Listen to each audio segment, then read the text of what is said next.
I'm Samantha Shankman, and you're listening to Sweet Success.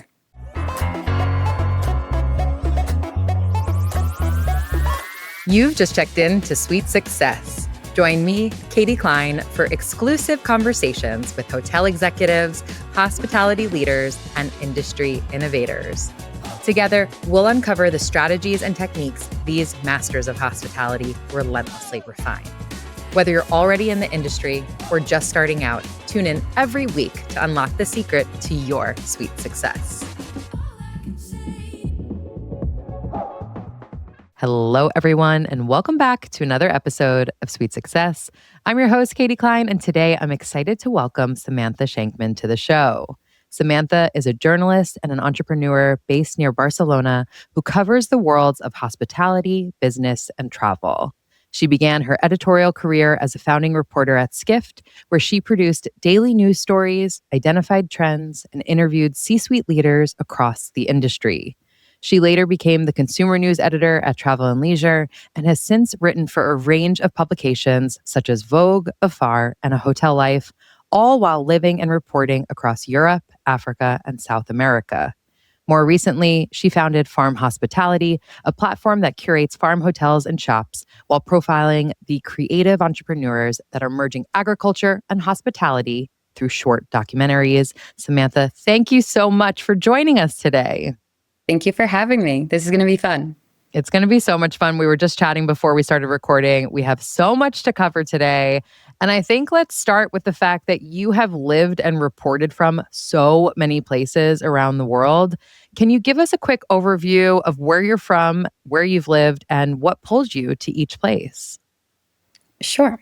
I'm from New York. I grew up outside of the city, but after college, I moved to Manhattan and I lived there for 8 years. And that really feels like home in so many ways. And then from New York, I moved to Spain, partly because I was dating my now partner and we were starting to build a project and a life there. But I was still traveling and reporting as a journalist. I do have to add that over the past few years, I've spent a lot of time in Austin, which is an amazing community. Dripping Springs, Texas is about 30 minutes outside of Austin. And now whenever we're in the US, we go to Austin instead of New York. So it feels like my heart is sometimes divided between New York, Spain, and Austin. What brought you to Dripping Springs? I've never heard of that.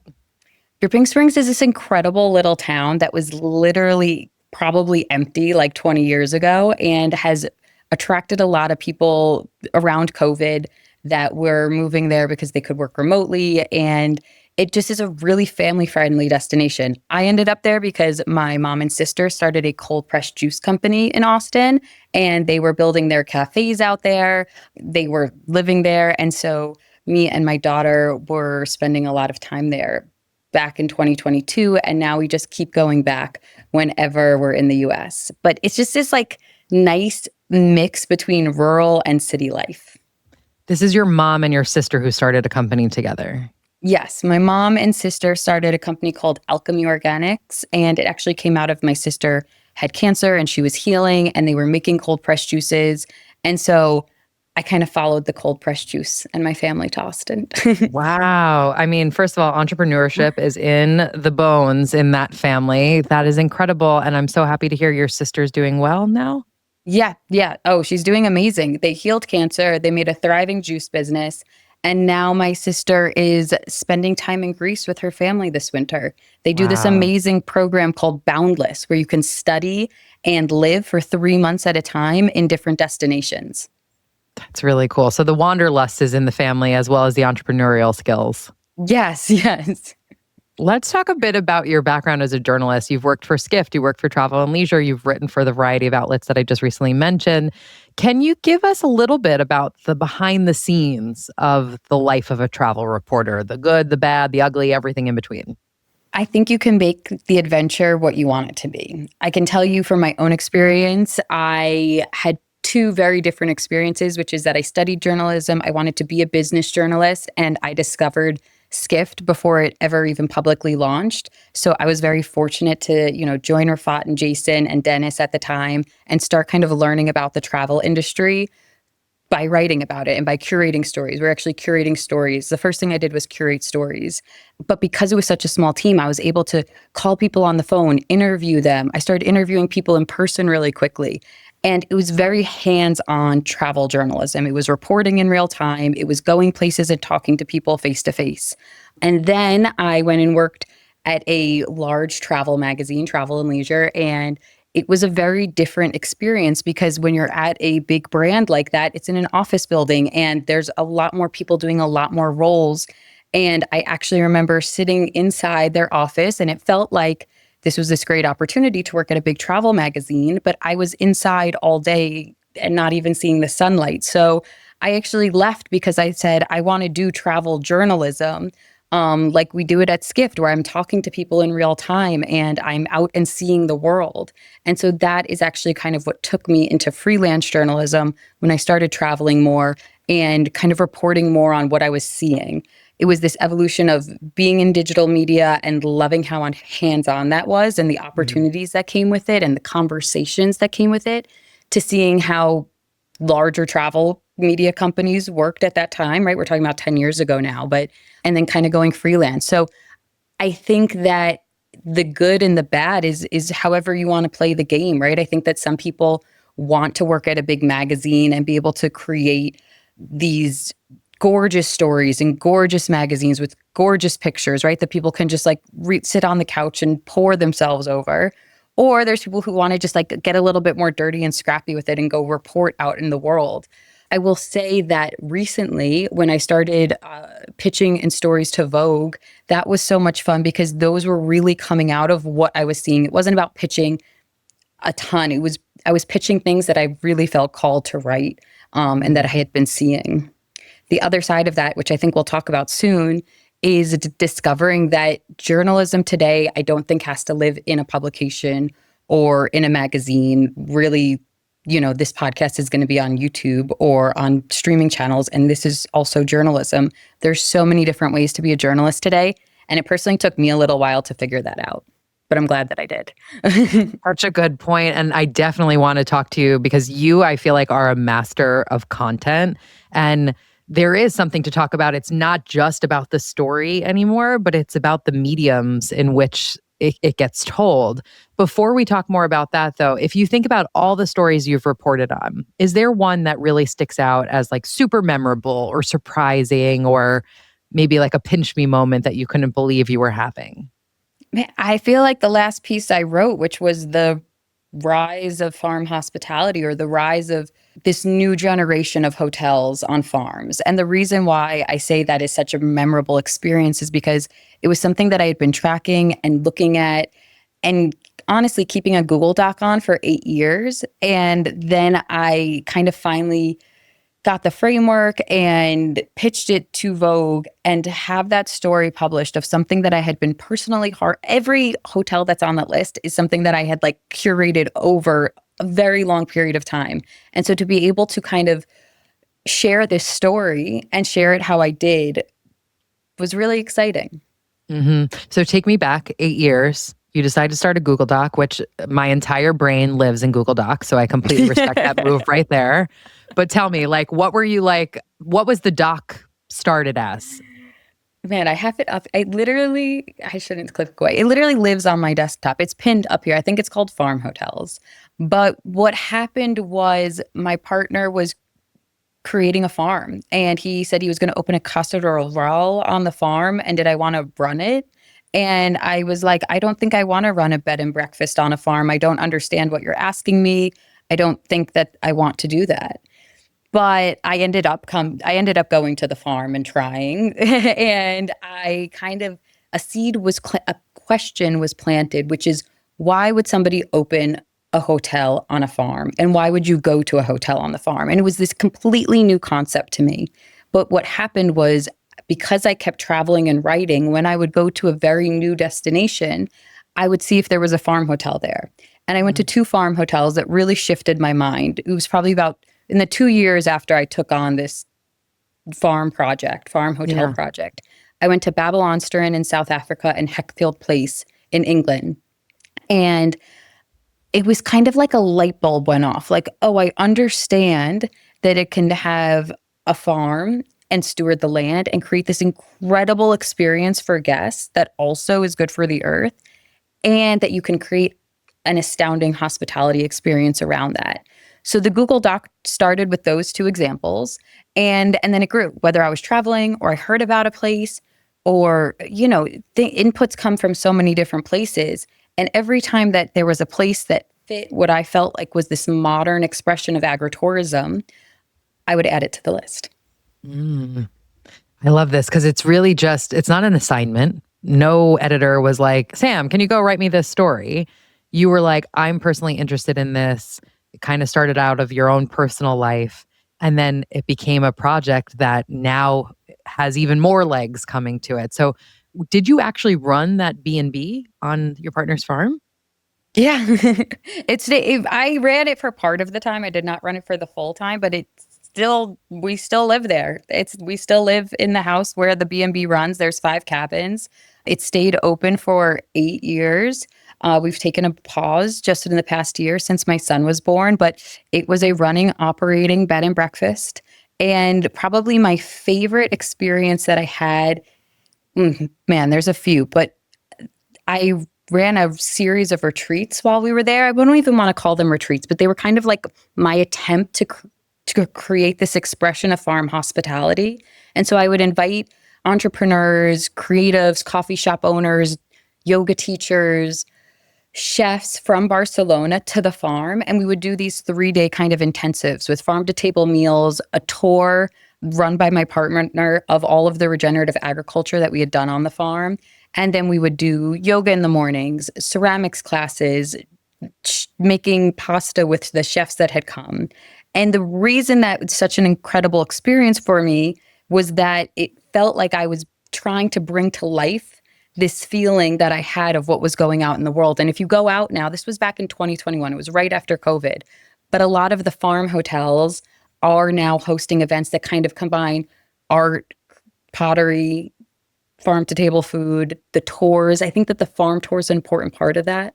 So that series of events was very special. And the other thing that was kind of eye-opening for me was building up that Instagram account, because I thought that we could use Instagram as a way to drive a lot of direct bookings. And I started to experiment with that, and it kind of blew up. And it was amazing because you could see overnight how much it could impact the business. It went from there was no bookings for Semana Santa, which is spring break, to the house was completely full, just by Wow. starting to tell the story through social media. Hmm. And I imagine for you personally, being an American who's moved to Spain, this was also probably a great way to meet friends and make a community for yourself too. Yes, bringing people to the farm was definitely a great way to meet people. But for a long time, I did have to kind of straddle the countryside and the city to have some social life, because Mhm. now having children living in the countryside, through school, you're able to get to know your neighbors much better. But I think that's kind of one of the things that gets over romanticized when people start homesteading or opening up places in the countryside, is it can be quite lonely. And I do think Mhm. that farm hospitality also can be kind of another venue through which we can build community in rural places that can be quieter, right? Part of the reason you go there is quieter, but we all need human connection. Right. Wow. I love that. And talk about the Instagram. So you started that from scratch, I imagine. What type of content were you putting out there? Was there this moment of like, oh my gosh, we got 10,000 followers overnight? Or what did that feel like that you knew besides seeing it turn around in the bookings? What made you know this is going to be an important part of our strategy here? A lot of people the content was not anything advanced. It was just like pictures. Now I'm creating content of a very different type, right, on my own personal Instagram. But at that time, it was just kind of pictures showing where we were, what was there. It was sharing pictures of the home. And I think that people started to realize that that was even an option so close by, right? There's a lot of hotels right in Spain and Mhm, outside of mhm. Spain, but a lot of them were on the beach. A lot of them can be very expensive. And so this was kind of saying, hey, look, we are here. And not only are we here, but we're creating events that you can come be a part of. A lot of people came to those events and retreats that we did alone. And they were They were 20 years old, they were 40 years old, but people would just come by themselves because they knew that once they got there, there was going to be a community there. And that's actually one of my favorite things that some farm hotels still do today. I'll give you an example, which is the Mitchellberger farm in Germany. They have a lot of people go there alone because all of the meals are communal. So you can go there for the weekend, you can learn about the agriculture, you can be in nature, and you can also sit down and it's like a really comfortable, casual way to just get to know people. And I think Hmm. that's important too when you think of, I could go on a whole thing, but I think it's important when you're Please. traveling that there's entry points for solo travelers. I personally have traveled a lot by myself and I love it. And you want to not feel strange about going into a new place, especially somewhere that's outside of the city. And so kind of making it known that this is a place where you can come alone because like we're all friends here is something that I love that some farm hotels do well. It's almost giving people that purpose, that shared purpose of coming, whether it be we're going to go for the farm tour. We have a bit of an itinerary of these things are going to happen at a certain time. I mean, I think about recently, I've done a couple of writing retreats. And those are things where I'm like, I'm totally fine to go by myself because I know everyone else is there by themselves. We all have a shared kind of interest, passion. And I know I'm going to make friends at it as well. Whereas, would I want to just go to a hotel by myself? I mean, logistically, maybe that's a bit more challenging now with kiddos, but still, I think all of a sudden when you're like, well, I'm going to go do this thing and experience this farm, it almost gives people that permission that they think that they need to be able to go and have that type of experience. Yeah, I completely agree with that. There's a purpose behind it. And you could almost hide behind the purpose of I'm going to see the farm, but really what you're looking for is to just be in nature and like let your nervous system breathe. But I Yeah. do think that the agriculture and being able to experience these new ways of planting and growing and eating is kind of opens the door to a much broader category of traveler. One of the Instagram reels that you did, it's about how farm hotels are the new country clubs. That reel has 1.1 million views and 50,000 likes. And you have an amazing video on Farm Hospitality's YouTube page that I think within a month or two, you have 3,200 views. So I think this is really intriguing to me because it's not only that the stories that you're telling are interesting, of course they are, but you're actually managing to get those eyeballs on it as well. What's been your strategy behind that of how to make that possible?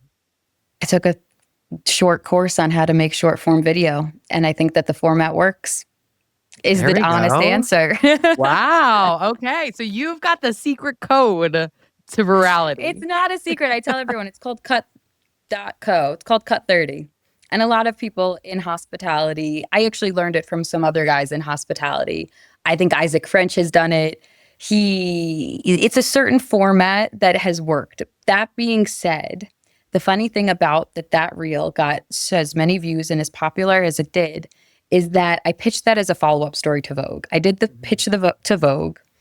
The story came out on regenerative farms and hospitality, and the response blew me away because, I've told you, that was a story that I had growing in my heart for 8 years. Hmm. This category, seeing it.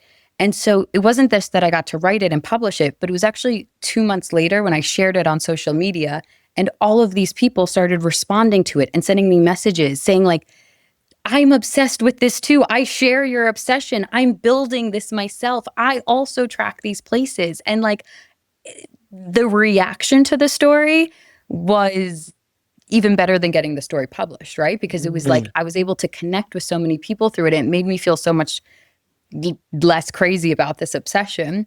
And so I pitched Vogue as that as a follow-up story. And, they very politely said, no, thank you, and that's fine. And I then was like, okay, I'm going to take the pitch, I'm going to shift the script a bit, and I'm going to make a reel out of it. And the reel just took off. And that, of course, only built more connections. And that's one of the most fun parts of kind of what's been happening with the rise of farm hospitality is getting to connect with so many people. I mean, imagine me alone with this Google Doc for years and then getting to have conversations every day with somebody new who shares this obsession or is building in this space. I say the course because it's true. What happened was I actually took that course 6 times because I knew that I wanted more control over how I told stories. And if you're just pitching all the time, then you are at the beck, you're somebody else is going to get to say what stories are getting told. And so I wanted to master the short form content. And I took the course so many times because I didn't actually do it. I would listen to a course, I would make one video, and I wasn't actually creating it. But it was the sixth time that I did it. And I listened again to how to make a green screen video that I thought, oh, I'm going to do it with this script. I can keep going. I can say what the format is that works. Go ahead. Yeah, tell us. Okay. So the format is it's 120 to 140 words with images as the background for the green screen and a really clear, short, direct title on the front. And that seems simple, but I promise you it takes many more hours than it looks like. I just love everything you're saying because I think it goes back to what you mentioned earlier about journalism and how that's changed. And what you did was you took that rejection, quotes, rejection from Vogue, and you said, okay, I'm going to tell the story my way anyway. And not only am I going to tell it my way, I'm going to invest the time, the money, the energy into learning the best medium to get my point across. To be honest with you, I had something similar happen. I had been pitching a book for a long time called Second Home First, really inspired by the fact that for myself, we decided to buy our second home first because we live in New York City and homes are extremely expensive here. And actually, what that opened up is so much more freedom, options, wealth building potential. And I talk to so many people in New York City and beyond who say the exact same thing, like, oh my God, I want to do that. How did you do that? Like, oh, I could never. I'm like, if I could do it, you can do it. Now we own 3 vacation homes, all because of that. And I was pitching a book, and got so many almosts, and it didn't happen yet. And at a certain point, I realized I was waiting for the almost permission of a publisher saying, we deem you worthy to write this story. Now, Katie, take all of your learnings from PR and go publicize it. And I had this kind of aha moment where I was like, you know what? I'm going to go do the things I was going to do anyway, even without the book deal. So I launched a podcast, I launched a newsletter, I launched a website, all these other things. And I think hearing you say that, it's almost validating for me as well, because it's like, why are we waiting for someone else to tell us we can go tell this story? You were obsessed for 8 years. You had more knowledge on it than anybody else. And the second you gave yourself that okay to share, look at all these people that it brought to you. Yes. And also, I'm fortunate that Vogue published it first. In my case, Give you right? the halo. Right. And so, but now it's like we can keep going, right? Because when you're a journalist or a publicist and you're always looking for that stamp of approval, it can be you're focusing just on a few nuggets, right? But then when we start creating ourselves and we start putting these ideas out, you can get more volume, right? And you can see what works and what resonates and what doesn't resonate. And so what do you even like to talk about? And so I have found a lot of fun in that process. So explain to me, what is farm hospitality? So I had this obsession for 8 years of kind of categorizing these farm hotels and figuring out what was the connecting dots between them all. And I wrote the article as a journalist. Of course, I was thinking kind of journalist first. Oh, this is a great travel article. Let me write a travel article about it.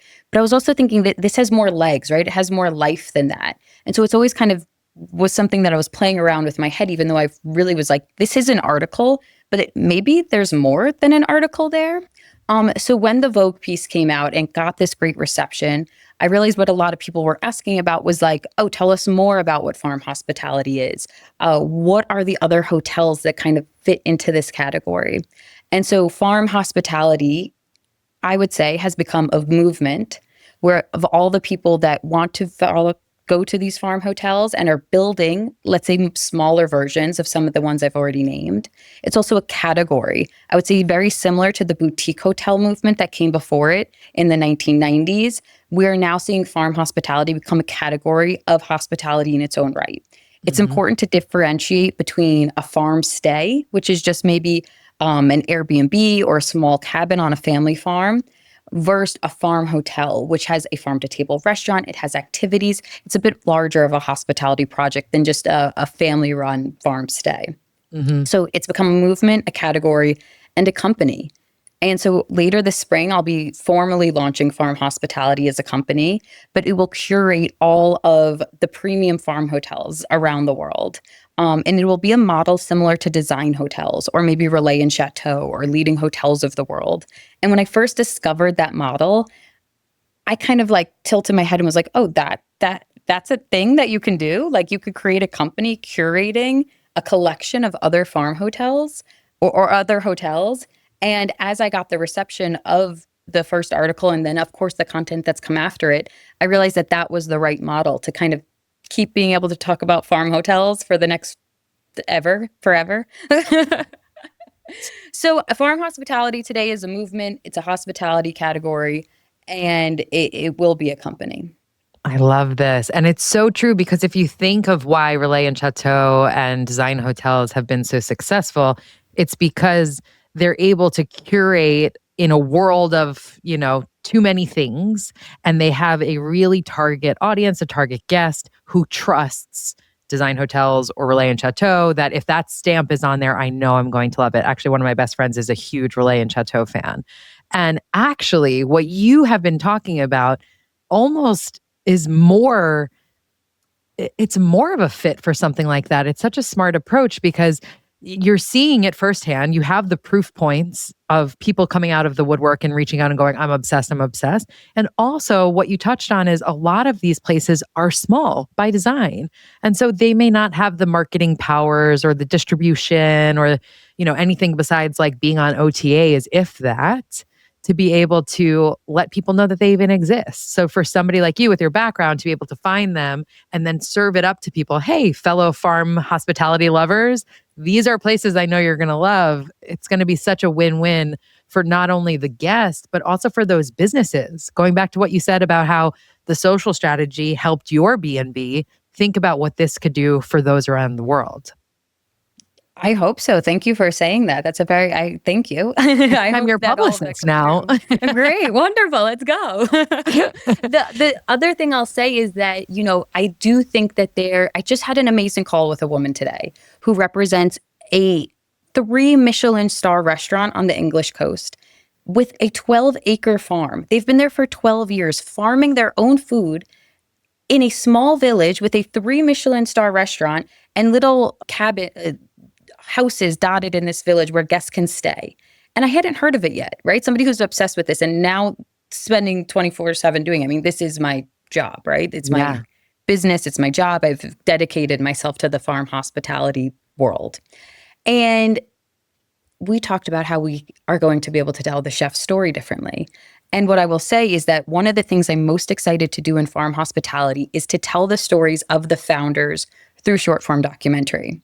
I I love writing. I am a writer, but I've also loved documentary storytelling. I actually convinced Skift to let me do their first documentary, which was about over tourism in Barcelona in 2012, maybe. We published it. No, that's not right. Wow. 2015. But I just was really wanting to tell stories in that way. So we published that documentary with Skift. It was very fun. But now with farm hospitality, the goal will be for the hotels that want to will tell the founder story. And I think it's so important because what I've seen in tracking these hotels obsessively is that it 99.9% of the time starts with one person with a vision. And they Mhm. usually also bring the funding. And this one person has a huge amount of passion to what they do. You have to be driven to create any of these projects. They have huge timelines. They take years to build and develop. They take capital, and mostly they're being invested in by the founder themselves. And they're doing it out of the love of it. I mean, I'm not going to say I know for certain, but I don't think any of these farm hotels are out there as huge revenue drivers, right? Hospitality in itself, it can be hard, but we're talking about people that are investing in literally regenerating the land and then opening the gates so people can come experience that. Somebody who has the vision to create some of these spaces that are out there is somebody with an enduring amount of commitment to the earth, to creating a legacy, to doing well. And I want to tell their stories because the people who create these places, their fingerprints are all over what they're creating, right? you can see it through the soil, and what's coming out of the soil reflects the place. The design usually reflects the heritage and history and culture of where it is, and the personality that kind of started the whole project is also there. And Hmm. so I in Austin created a short form documentary with this incredible videographer to kind of test it. Like, what does this feel like? We worked with our friend who is a farmer, Nate, and now the goal is to do that for the founders of all these different farm hotels. Wow, that's incredible. I also think in this age of AI, when we're starting to struggle with, what's real and what's not, do you almost feel like this is a rebuke of that? Like people are like, I want to go so much back to basics. I want to talk to the farmer. I want to know where the cow came from. I want to touch the soil. Do you think that is almost like a pushing away of AI? Do you think it's something that's always been in us? Like, is it a trend or is it something that's always been here and now people are starting to take the time and the investment into it? I think it's a trend that's here to stay. But I think it's a trend that will endure because we reached a saturation point with the technology and with our phones. And we just realized that it got so intense and so much that there has to be something to balance the time spent of what we're looking at and what we're touching. And Yeah. so if we look at farm hospitality strictly as a travel trend, then what we can see is that not everybody is going to open their own homestead, but everybody can take a trip where they can step on earth and quite honestly reap the benefits of the work that people have spent years pouring into, right? They can touch the earth, they can taste what it tastes like when food comes directly from soil that's well nourished.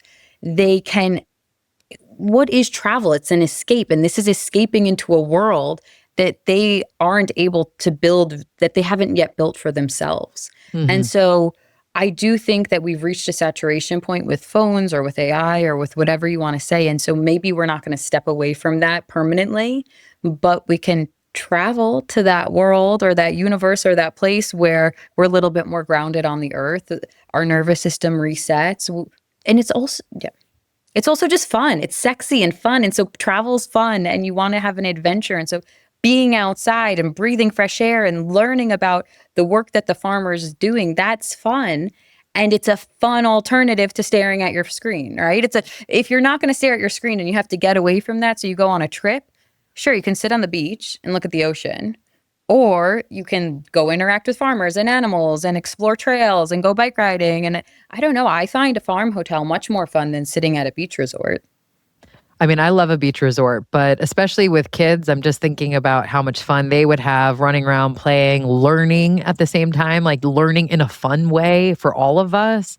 And then the food element to be able to actually have fresh food, which I think is something, especially here in the States, more and more are starting to question right now as well.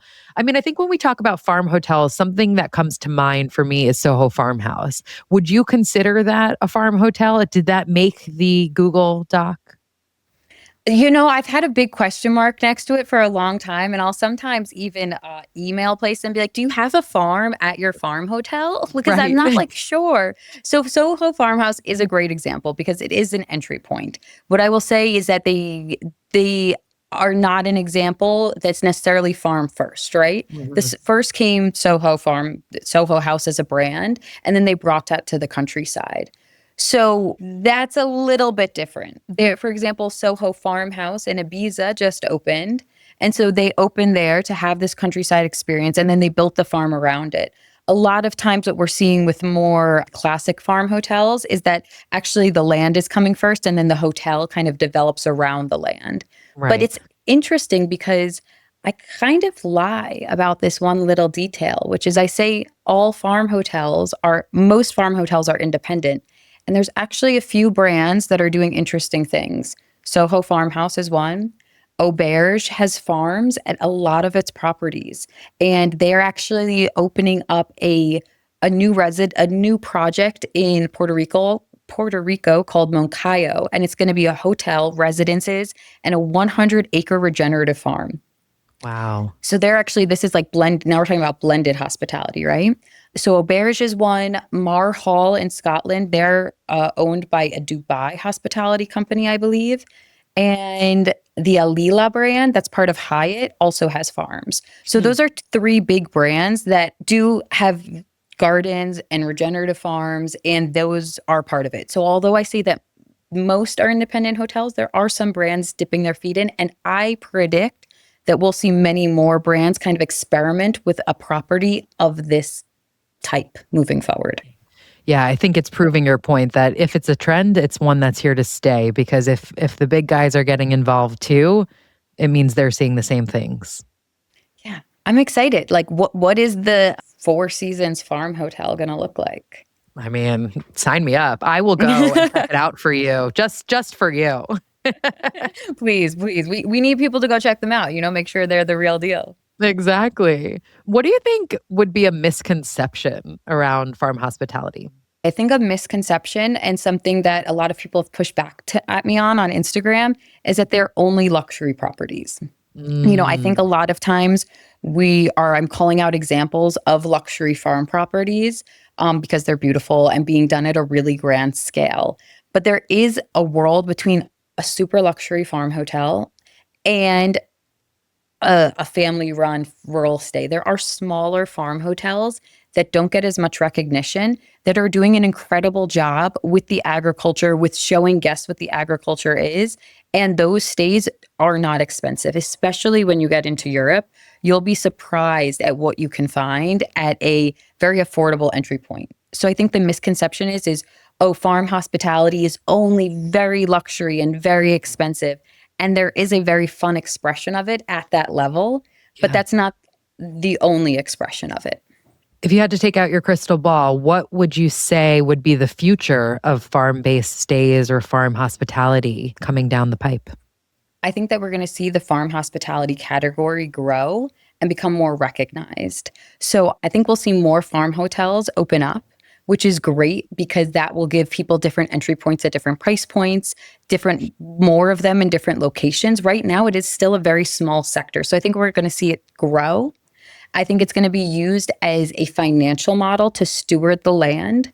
I have had some, and I also think that they're going to be more and more experiential. Right now, Mm, there's farm hotels where people can go and eat the food and see the farm and take a farm tour. And I think what guests will request and we'll see come online more is more experiences for people to learn more about the agriculture, to get their hands dirtier, to do harvest days with farmers, to get even more involved.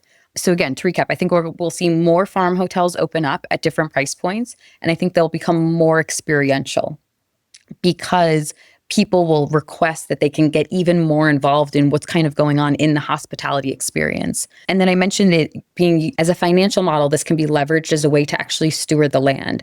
And I've had some very interesting conversation with land trusts, people who are conserving the land and pouring their money into that, huge swaths of land, but that costs money. So if you can create a hospitality project that creates enough income to continue stewarding and conserving the land, all of a sudden we've got a win-win-win on our hands. mhm. Can we use hospitality as a means to conserve the earth? Can we use hospitality as a means to educate people about where their food comes from and also as a financial tool to actually be able to regenerate and take care of this land in the long term? I mean, that is when you get very excited about farm hospitality because this isn't just about having a great stay. It's asking, can we use this as a tool to actually educate, learn, and have the funds to continue to protect the land? It's a little bit like the people who are doing safaris in a very conscious and conservative way. They're Mhm. using the tourism as a means to then be able to protect huge swaths of land and the animals in it. Can the same thing be done with farms and gardens that are regeneratively and organically grown? I guess we'll find out. Yeah. I guess I should answer that. Yes. Samantha, I want to ask you the last three questions that I ask every guest. And the first is, what was the best hospitality experience that you have ever had? My favorite farm hotel is Heckfield Place, because they they hired a biodynamic farmer, Jane Scotter, who came in and actually advised on the entire agriculture side of that project. And I had been learning about and actively participating in biodynamic agriculture for a few years by the time I went there. And to see the integrity and the quality of the agriculture that was taking place there was astounding. But it was that in collaboration with this gorgeously designed home, incredible food, that it kind of just was the entire farm hospitality experience at its peak for me. So Mm-hmm. Heckfield Place outside of London for me is my most memorable trip where I kind of was like, oh, this is what this looks like when it's done really well. And on the opposite side of that, what was the worst hospitality experience that you've ever had? None. I don't know. Come I don't have. on. Anytime people say none, I'm like, guys, have you ever flown through JFK? You're from Long Island, Samantha. Come on. I don't know. A bad hospitality experience. I've traveled often alone with my daughter since she was a baby. We would just, many times I would be taking her to the US when we were traveling alone. And I'd always be surprised because sometimes people are very generous and giving and helpful. And other times people can be quite rude and not realize what it is to travel alone with a baby. And so I would probably say overall, the worst hospitality experiences that I've ever have had are when I'm traveling alone with one or two of my children and people are just not conscious or outright bothered by there being children around. Yes, yes, I completely feel you on that one. Final question for you. What does hospitality mean to you? And is there anyone, a person, a brand that you think has truly mastered it?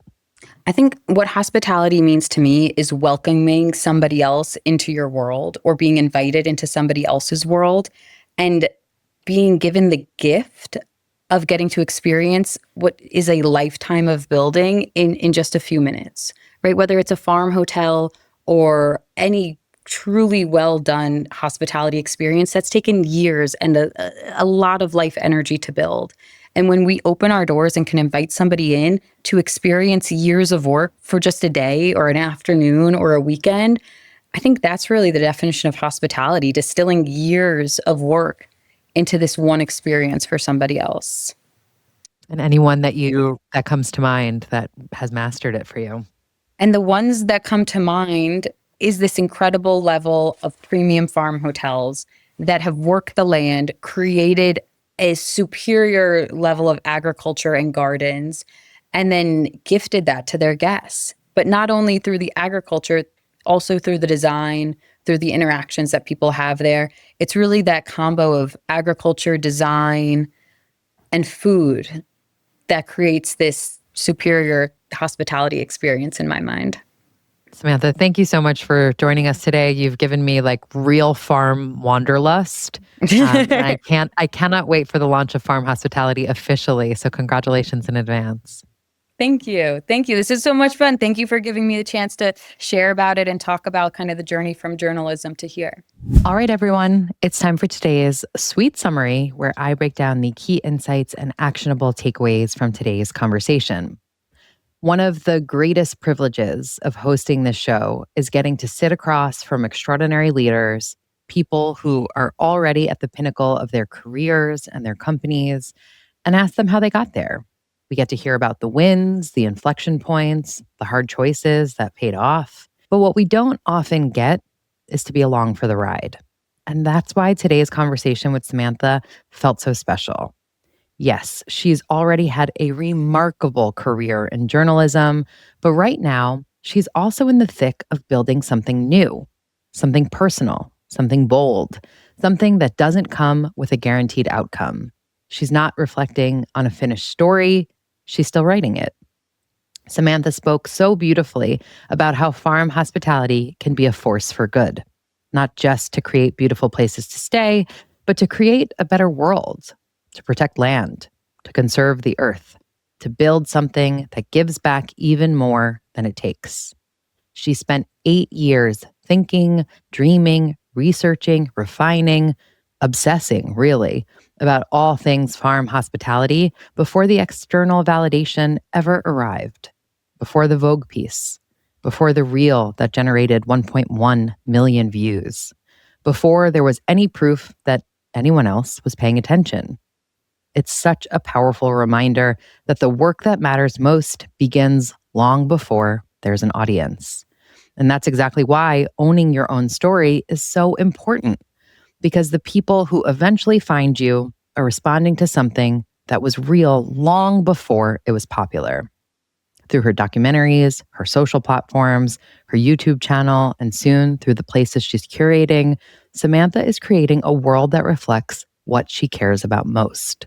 So maybe that's our cue too, to explore the thing that keeps us up at night, to start a Google Doc and pour our obsession into it, to take that tug seriously, even when we have no idea where it's leading. Because just like travel, the best stories aren't only about where you end up, they're also about who you become along the way. And that concludes another episode of Sweet Success.